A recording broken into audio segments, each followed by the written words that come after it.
welcome to another video. Today we're reviewing A Nightmare on Elm Street 5, The Dream Child. This film came out in 1989 and of course stars Robert Englund as Freddy Krueger. Now before we start, don't forget to hit that like button, subscribe to the post notification bell so you're notified for every video, and let's just start. Let's start talking about the good. So, the characters in this film, I thought they were okay. Not the best in the franchise, not the worst, just okay. Freddy Krueger, of course, Robert Englund is Freddy Krueger, and he is very good as that character. The 10 sequences, there are some of them in this film. I wish they put more 10 sequences in this film, like the original, but the 10 sequences were good enough. The special and practical effects, once again, look very well done. Freddy Krueger looks very good. There are a lot of creative sequences in this film. Of course, you cannot have a Nightmare on Elm Street film without having those creative dream sequences and just creative sequences in general. And this film, I think, did a good enough job with those creative dream sequences and creative sequences in general. They're entertaining. And the third act of the film, or the final battle in that third act of the film, I thought it was good enough. It was good enough for the film. There are no well done character moments, but it's entertaining enough. That third act of the film is entertaining enough. That's all the good that I have about this film. Now let's move on to the bad. So the opening sequence for this film is ridiculously weird.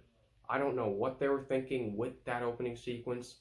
I know this film is called Nightmare on Elm Street 5, The Dream Child, but it was just weird. That opening sequence was very, very weird.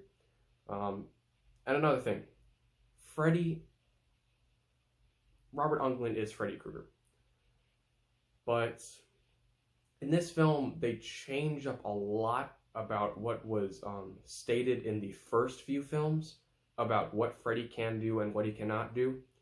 Now, I am all for expanding the universe of Freddy Krueger, but this movie just took it a little too far, because Freddy Krueger can now dream himself into reality, which if you watch the previous films, that doesn't make any sense, because Freddy Krueger is inside of people's dreams. He is not, technically he cannot dream.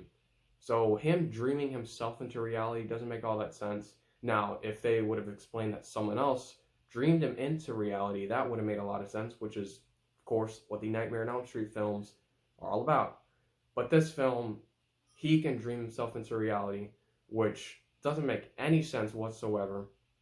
And that puts the film a lot down for me, because it just doesn't make sense. And I just don't like when you have films that come before this one where they explain things that can and cannot happen with certain characters, including, of course, the main villain, Freddy Krueger.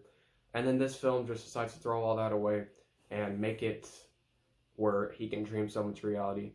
That was a very dumb decision, and it doesn't make any sense.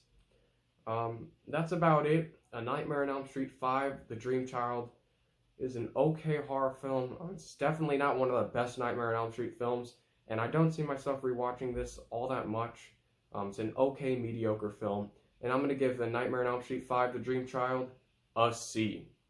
Thank you for watching. Don't forget to hit that like button, subscribe to the post notification bell so you're notified for every video. I'm Peter. Thank you for watching.